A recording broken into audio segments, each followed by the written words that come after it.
Shalom everyone. मैं आशा करता हूँ कि आप और आपका परिवार प्रभु यीशु मसीह में सुरक्षित होंगे। आज एक बहुत महत्वपूर्ण संदेश को हम सीखने के लिए जा रहे हैं और वो संदेश ऐसा है कि जिस संदेश को लेके आज दुनिया के अंदर आज बहुत प्रकार की बहस होती हैं, बहुत प्रकार के विवाद होते हैं और बहुत प्रकार की बातें होती हैं। आज 85% प्रचारक लोग आज सिर्फ 10वां अंश की व्यवस्था को ज़बरदस्ती लोगों के ऊपर थोप रहे हैं। देखिए, आज का जो मेरा विषय है वो ये है कि 10वां भाग क्यों देना चाहिए या 10वां अंश देना चाहिए या नहीं देना चाहिए। सही मायने में अगर मैं कहूँ तो 10वां अंश नहीं देना चाहिए, और अगर कोई ज़बरदस्ती 10वां अंश देने की बात करता है तो मेरे प्रियो, उसके लिए बहुत महत्वपूर्ण बात परमेश्वर के वचन में बताई गई है, जिसके विषय में मुझे और आपको जानना बहुत ज़रूरी है। देखिए, 10वां अंश जो है वो मलाकी की 3 अध्याय उसकी 10 आयत के अंदर ऐसा लिखा है कि सारा 10वां अंश परमेश्वर के भंडार में ले आओ ताकि परमेश्वर के भवन में भोजन वस्तु रहे। ऐसा प्रभु के वचन में लिखा हुआ है। और जब हम व्यवस्था विवरण उसकी 12 की 5 और 6 को पढ़ते हैं तो वहाँ पर परमेश्वर का वचन कहता है, परंतु जो स्थान तुम्हारा परमेश्वर यहोवा तुम्हारे सब गोत्रों में से चुन लेगा कि वहाँ अपना नाम बनाए रखें, उसके उसी निवास स्थान के पास जाया करना और वहीं तुम अपने होम बलि, मेल बलि और 10वां अंश उठाई हुई भेंटें और मन्नत की वस्तुएं भी और स्वेच्छा बलि सब कुछ वहीं लेकर जाया करना। यहाँ बात आती है कि 10वां अंश क्या हमें देना चाहिए। देखिए, मैं आपको एक बात बता दूं कि हम लोग व्यवस्था के अधीन नहीं हैं, हम लोग अनुग्रह के अधीन हैं। और जो प्रचारक, जो पास्टर जबरदस्ती आपको 10वां अंश देने की दबाव डालता है, तो मैं आपको कहना चाहूँगा कि वो आपको व्यवस्था के अधीन लेकर जाना चाहता है और अनुग्रह के अधीन आपको लेके जाना नहीं चाहता। जब हम रोमियो उसकी 6 अध्याय और उसकी 14 आयत को पढ़ते, वहाँ पर लिखा है, कब तुम पर पाप की प्रभुता न होगी, क्योंकि तुम व्यवस्था के अधीन नहीं वरन अनुग्रह के अधीन है। हम अनुग्रह के अधीन में चल रहे हैं, व्यवस्था के अधीन में नहीं चल रहे हैं। और देखिए, बाइबल के अंदर जब हम पुराने नियम में पढ़ते हैं तो सुइच्छा से सबसे पहले जिन्होंने 10वां अंश दिया, उत्पत्ति उसकी 14 अध्याय उसकी 18 से 20 में अब्राहम ने सबसे पहले मलकीसदेक को अपने लूट का सारे भाग का 10वां अंश दिया। और जब हम उत्पत्ति 28 का 20 से 22 पढ़ते हैं तो याकूब ने परमेश्वर के सामने मन्नत मानी और सुइच्छा से 10वां अंश देने की बात कही। बाद में ये व्यवस्था में शामिल हो गया। ये मूसा की व्यवस्था जब आई और जब परमेश्वर ने व्यवस्था दी तो इजराइलियों को ये कहा गया कि जो लेवी काम करते हैं, जो मंदिर के अंदर जो याजक का काम करते हैं, उन्हें 10वां अंश लेने की विधि ठहराई गई कि वो 10वां अंश ले सकते हैं। लेकिन मैं आपको एक बात बताता हूँ, जिस दिन मंदिर का पर्दा फट गया उसी दिन से सारी व्यवस्था समाप्त हो गई। अब हम सब ही याजकीय पदाधिकारी, याजक का समाज है। देखिए, हम सभी याजकी पदधारी, एक याजक का समान हम हो चुके हैं, एक याजक के समाज हम बन चुके हैं। मेरे प्रियो, आज लोग 10वां अंश की इस प्रथा को जबरदस्ती लोगों पर थोप रहे हैं, जबकि पवित्र बाइबल के अंदर न्यू टेस्टमेंट में जब हम आते हैं, नया नियम में आते हैं, वहां पर 10वां अंश के विषय में कोई बात ही नहीं है। और मैं आपको एक बात बताऊं, अगर मान लीजिए 10वां अंश देना है, ठीक है, आपकी बात से मैं सहमत हूं कि चलो भाई 10वां अंश देना है, आप कहते हैं नहीं 10वां अंश देना चाहिए, चलो मैं आपकी बात से सहमत हूं कि चलो देना चाहिए। लेकिन 10वां अंश क्यों दिया जाता था? क्या कभी आपने इसके बारे में कभी विचार किया है कि 10वां अंश क्यों दिया जाता था? चलो ठीक है, आज आप कहेंगे भाई नहीं 10वां अंश देना चाहिए, पवित्र बाइबल में चाहे पुराना नियम हो नया नियम हो, ऐसा ठीक है, चलो ठीक है, आपकी बात में हम सहमत हैं। लेकिन एक बात को हमको जानना है कि 10वां अंश देना क्यों जरूरी है। ये भी तो हमें पता होना चाहिए कि 10वां अंश क्यों देना है। तो आइए देखिए व्यवस्था विवरण उसकी 14 के 22 से 29 में क्या लिखा है। प्रभु का वचन हमें क्या बताता है, मैं पढ़ना चाहूँगा। बीज की सारी उपज में से प्रति वर्ष खेत में से उपजे उसका 10वां अंश अवश्य अलग करके रखना, और जिस स्थान को तेरा परमेश्वर यहोवा अपने नाम के निवास ठहराने के लिए चुन ले, उसमें अपने अन्न और नए दाखमधु और टटके तेल का 10वां अंश और अपने गाय बैलों और भेड़ बकरियों के पहलौठों और अपने परमेश्वर यहोवा के सामने खाया करना, जिससे तुम उसका भय नित्य मानना सीखोगे। परंतु यदि वह स्थान जिसको तेरा परमेश्वर यहोवा अपना नाम बनाए रखने के लिए चुन लेगा बहुत दूर हो, और इस कारण वह की यात्रा के लिए इतनी लंबी हो कि तू उस परमेश्वर की यहोवा की आशीष से मिली हुई वस्तुएं वहां ना ले जा सके, तो उसे बेचकर रुपए को बांध हाथ में लिए हुए उस स्थान पर जाना जो तेरा परमेश्वर यहोवा चुन लेगा, और वहां गाय बैल या भेड़ बकरी या दाखमधु या मदिरा या किसी भांति की वस्तु क्यों ना हो, जो तेरा जी चाहे उसे उसी रुपए से मोल लेकर अपने घराने समेत अपने परमेश्वर यहोवा के सामने खाकर आनंद करना, और अपने फाटकों के भीतर के लेवियों को न छोड़ना, क्योंकि तेरे साथ उसका कोई भाग या अंश न होगा।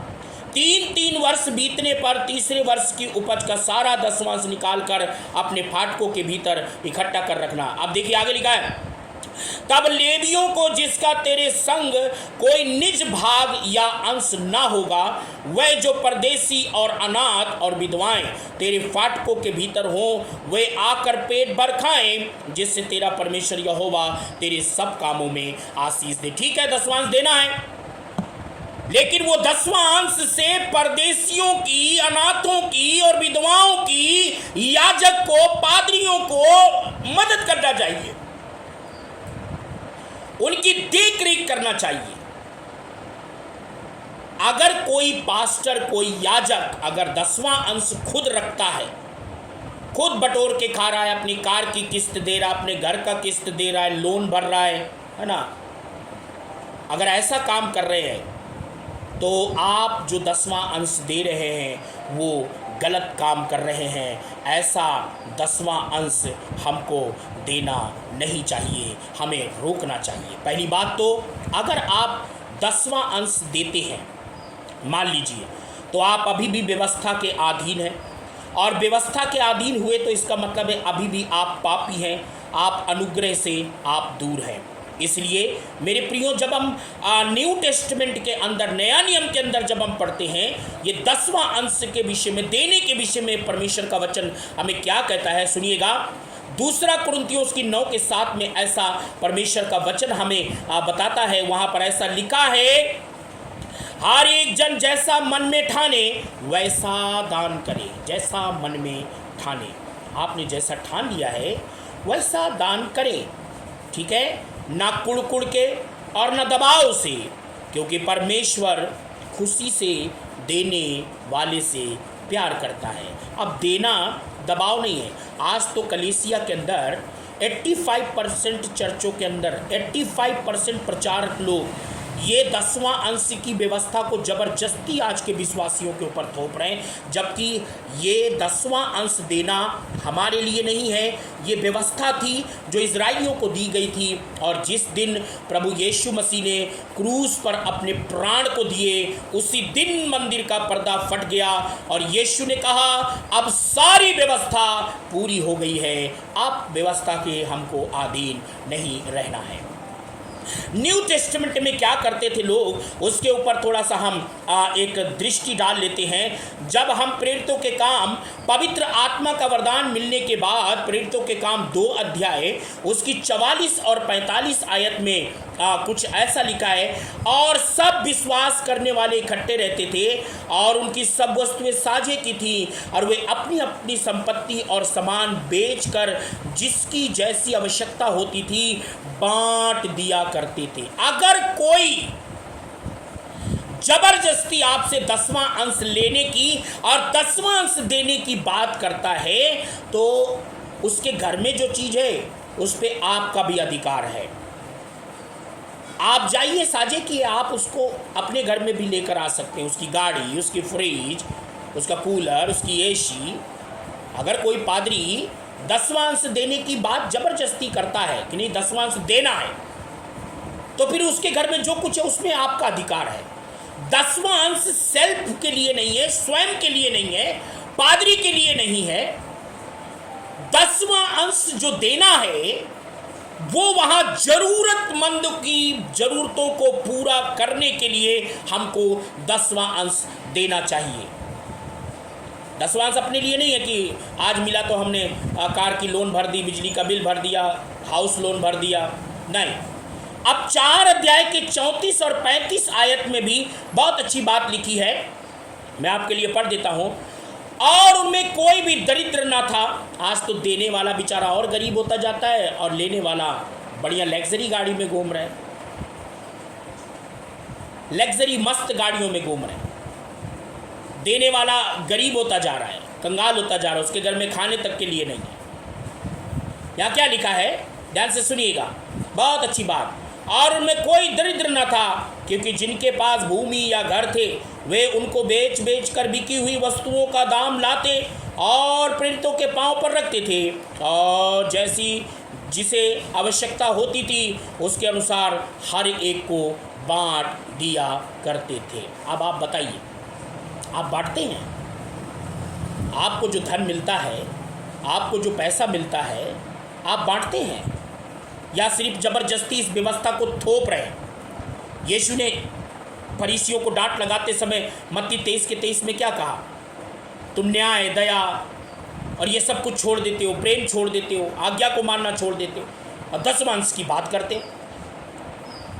बाइबल के अंदर 2 तीमुथियुस 1 के 7 में ऐसा लिखा है कि यहोवा ने हमको डर की आत्मा नहीं दी है। हमको डर डर के जीने की जरूरत नहीं है। हमको प्रभु ने स्वतंत्र किया है, आजाद किया है।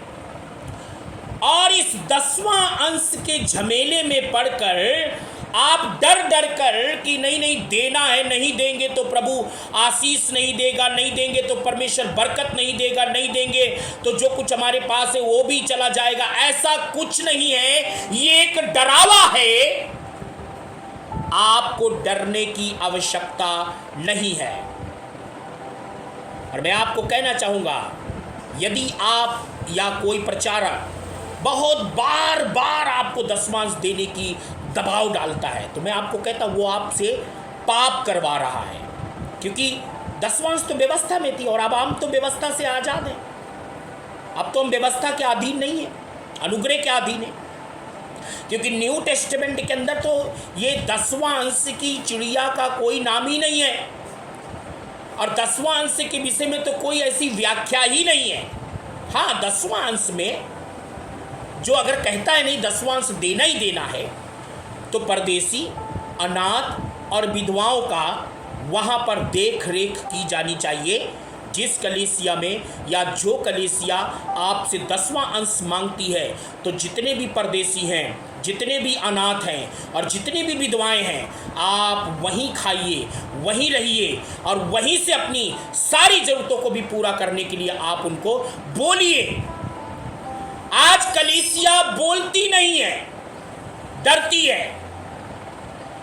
और डरती क्या है कि पास्टर ही आज लोगों को डरा देते हैं और कई बार तो बोलने से घबराते हैं वो। अरे आप पैसा दे रहे हो, आपका पैसा है। देखिए, सेवकाई के लिए मदद करना एक अलग बात है, सेवा में हेल्प करना एक अलग बात है, सेवकाई के लिए देना एक अलग बात है। लेकिन यदि कोई ये 10वां अंश की चिड़िया या 10वां अंश की बात आपसे बार बार करता है, तो वो आपको व्यवस्था के अधीन लेके जाना चाहता है। और हम व्यवस्था के अधीन नहीं है, हम अनुग्रह के अधीन हैं। या तो आप व्यवस्था के अगर अधीन होना चाहते हैं, मान लीजिए आप 10वां अंश की व्यवस्था को जबरदस्ती थोप रहे हैं, तो फिर आप उससे सारी व्यवस्था पूरी कराओ ना। फिर एक व्यवस्था क्यों, खाली 10वां अंश देना ही क्यों? सारी व्यवस्था का पालन कराइए।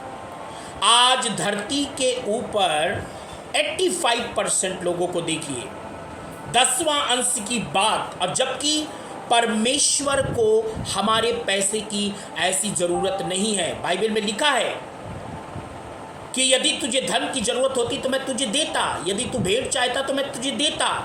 यहोवा ना तो अन्न बलि न मेल बलि न भेंटों से इतना प्रसन्न नहीं होता जितना कि अपनी आज्ञाओं को माने जाने से प्रसन्न होता है। और बाइबल में, इतिहास में लिखा है कि हम तो प्रभु से पाते हैं और फिर प्रभु को देते हैं।